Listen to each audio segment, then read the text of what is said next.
I just kicked Nick's ass, oh baby, yeah. Mm-hmm, mm-hmm. It is time for the first recap of the season. I've got so much soul and a new mic, so it won't sound like crap this year. Welcome back, everybody. Let's get into it. As you can see, I'm still in moving hell, and it sucks. But eventually, we'll have a up and running office. I know back over here, stupid camera. This the lovely USA picture. I know, Chris, you're just very curious about the status of that, whether it's up or down or in the trash. I'm hoping it maybe got lost in the move. I don't know, but it's somewhere in this conglomerate of crap. But that's another story. Maybe y'all can pick out what evolves from week to week because we're back. Let's get into it because Lord knows I haven't been paying attention and my record shows for it. But beat Nick, so that's all that matters. So I guess I haven't figured out. I got a new streaming little service thing, which I haven't figured out yet, but hopefully I'll get smarter with that. So let's just go with the standings. I wish I could just throw the screen up. But yeah, I'll just walk through it, and y'all can just listen to the sound of my beautiful voice. So Chris and Colin, and really BMO too. Y'all are kind of ahead. Like Chris, obviously with only one loss. I don't know who that's to. Definitely not me, because I'm gonna lose next week. But um, yeah, kind of at the top of the mountain, and then there's a ton of people at 3-3. Myself, Matthew, Steve. Who's Antonio Brown? Insane Asylum. Riley. Who is that? Am I missing somebody? So y'all keep changing up your damn names. Well, that team. Hold on, here it comes. Here it comes to save the day. B Wade, the married, soon to be married man. What up? I'm glad I'm not playing you because usually I would fudge things. Like we'll see. I hope you just went out right, but I might piss someone off. But we'll see. Rise at 3-3. Will and Nick are at 2 and well, everyone else is at 2-4. So at least like no one's getting the doors blown off of them. It's all very very close. Between Chris and Brennan, it's only 3 games behind. So we got a lot of season left to play.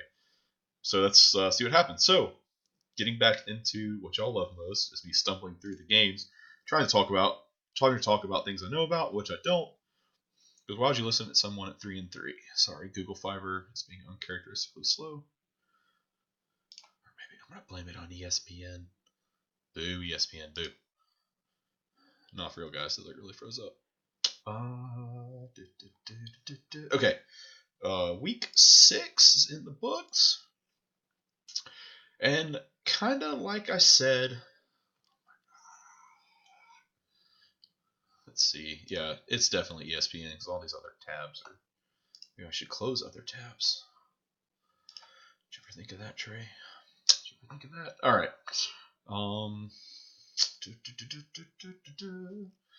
Yeah, so Nick, there's not a lot to say here. So Stephon Diggs basically made up for not scoring any points.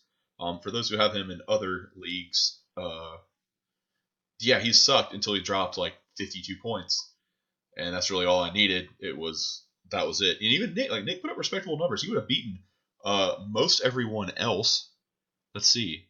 Other than Colin, Chris, who's Kittle, my chub? God, I can't see.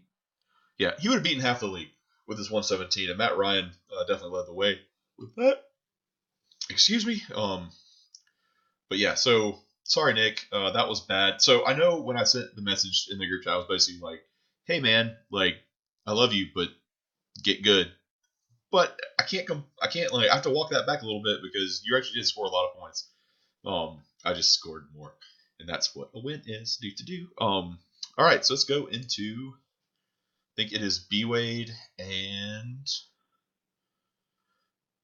Please open the page.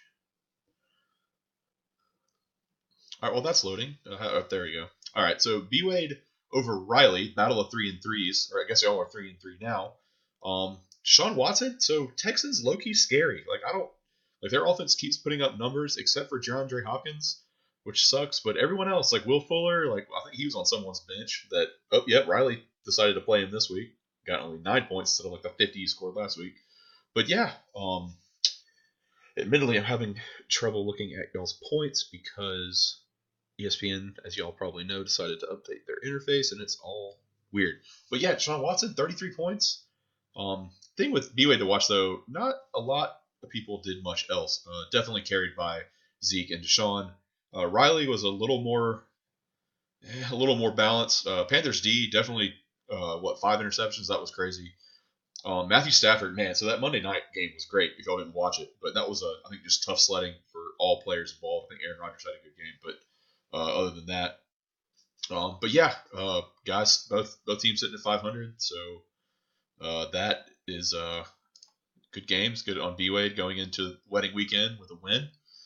Good for him. Going on to the next game, which was Brennan and Will, the B team.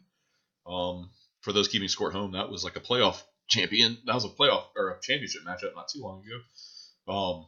But yeah, Will with Lamar Jackson. I have him in my work league, and he's definitely getting me some points. Will kind of forgot that bye weeks exist and put up big fat zeros from Todd Gurley and David Montgomery. It kind of did okay everywhere else. Julian Edelman, Patriots guy, yeah, they beat the crap out of the Giants. In case y'all didn't hear. And Mark Andrews, Baltimore tight end, sure. He got into double digits. That's 3 players. Will. Wait. Time out. So I guess Gurley was a scratch. I messed up. Anyway, Will had a big fat 3 zeros, which gave Brennan the W. So yeah, that's, I don't want to say bottom of the barrel, like the toilet bowl, but both 2-4 teams. We'll see how they recover on the back half. Moving over to, I think, Colin and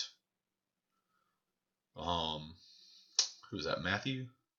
Yeah, Colin and Matthew. So Colin gets a win here. Colin's sitting in second place. And Colin, I'm gonna throw a little bit of shade. Like, you're always that team that's like right, like at the playoffs, and you're like sneak up and get somebody, but now you're kind of like putting people to pavement. Giving Chris a run for his money. I'm definitely scoring a lot of points. Let's see who on your team. I know James Conner finally did something. I know you've been waiting for that. So what's scary here? So Aaron Jones only had 6 points, which is crazy. Why do I have these on? This is getting claustrophobic. Yeah, Aaron Jones usually puts up a lot more points than that, so that's even scary. Like Colin putting up big numbers. Even some of his top performers didn't even play up to snuff. Let's see. Going over, Jared Goff. So Matthew, my man. Yeah, it was not a good day for the Rams. San Francisco, which is undefeated, believe it or not, they just kind of had their way with the Rams, which was shocking. Devontae Freeman, the whole Atlanta. If you had an Atlanta or Arizona player, you got points. Period, because the score was like 33-34. It was also just a terrible day for Atlanta / Georgia sports fans in general. Go Nats! Can I get a boo Braves? Just kidding. But let's jump over. Wait. The Cardinals are trying to come back, interrupt this recap to provide some baseball news. Because let's be honest, I actually didn't start giving a crap until like late August. 7-4, top of the 8th. Let's go. Okay, back to the fun. But yeah, Amari Cooper. There's the numbers we all expect from Amari Cooper, that big old .8. But Curtis Samuel, let me get it. So is it Kyle Allen? Is the new Cam Newton at Panthers? There we go. I always said I was talking to a work buddy or someone, maybe it's one of y'all. But basically, yeah, you treat your quarterback like a running back, and his career will probably be the length of a running back. I wish Cam the best, but dude's balling out right now. Can't blame him. So Colin trucking along. Yeah, it'll be good to see his matchup. I don't think I've played him yet, so let's see. If I did, you probably beat me. So yay for that. All right, so Matt scoring a lot of points, which is crazy. Like going 2-4 and scoring that much points was interesting at first look, but he ran into Chris the Buzzsaw, and where have we heard that before? Chris in first place. That's kind of a comfortable spot for him over the past few years, scoring wise. But and you can see why, because he had Brady, Chris Carson, Seattle. I can't remember the last time a Seattle running back put up stupid numbers, but he dropped a solid 24. And just throughout. But he did lose Will Dissly for the season, so waiver wire fun. Yeah, but Matt, nothing to sneeze at either. Jameis Winston, dude, if you didn't throw 5 picks, you would have won that game. That sucks. That sucks. Chubb, he doesn't have him in my work league. He gets points. That's all he does. Josh Gordon gets some numbers. Good for him to be back. Yeah, excuse me. Cowboys D. That was another one that Jets shocking Dallas. That was. I know Matt's happy. Wait. Time out. Matt, you have the Cowboys defense. Are you selling out? Are you selling out loyalties for fantasy? You dirty man, you. But yeah. Other than that, Chris gets a good win, putting up really. I think other than me, Chris was the second place scorer. I think Matt was the third place scorer. So good game there. And then BMO and Steve. BMO putting up big numbers. BMO again. So like BMO would kind of laughed at you, man. Be like, hey, like BMO has like 1 win on the season, and now past 2 years, knocking people off for sure. But still, Steve's in good shape at 500, along with over half the league. But Patrick Mahomey doing what he does. Le'Veon Bell, a name he finally got worked out. But yeah, the Jets. Yeah, that's weird. That was just good. I mean, but looking at BMO's team top to bottom, I think everyone except for the people who you don't expect to get in double digits, like a tight end, defense, and kicker, they were all single digits, but like right there. Looking at Steve, Cincinnati continues to struggle, so that's hard. Dalvin Cook doing like Vikings being a primarily running team, obviously not last week, but overall in the season that was rough. Austin Eckler, Pittsburgh I know that score is a little deceiving, but Pittsburgh put it on the Chargers Sunday night. It was nuts. Carryon still got his, good for him. And then kind of rest of the way down is looking good. So yeah, we got a really tight race. It is definitely anyone's playoffs are going to get squirrely, and I like that because I like to have meaningful games going into playoff time. So which we'll just jump to the schedule, and just see kind of how it's shaping up. We'll do a little projection. Looking at myself, I apologize for my appearance. I was coming out of back-to-back middle school game refereeing, and I think that might be my last time on the field this season. Rookies do not get on the field for varsity games, but I'll be running a lot of clock and stuff come playoff time, so I'm excited for that. But yeah, that's the black shirt and the nasty hair. So yeah, okay. So let's see. Going into week 6, that was week 6. Going to week 7, Riley and Brennan. Riley will be facing off with Brennan. Nick will be with B Wade. So Nick, if you want to choke, I know I can help you out. We'll see.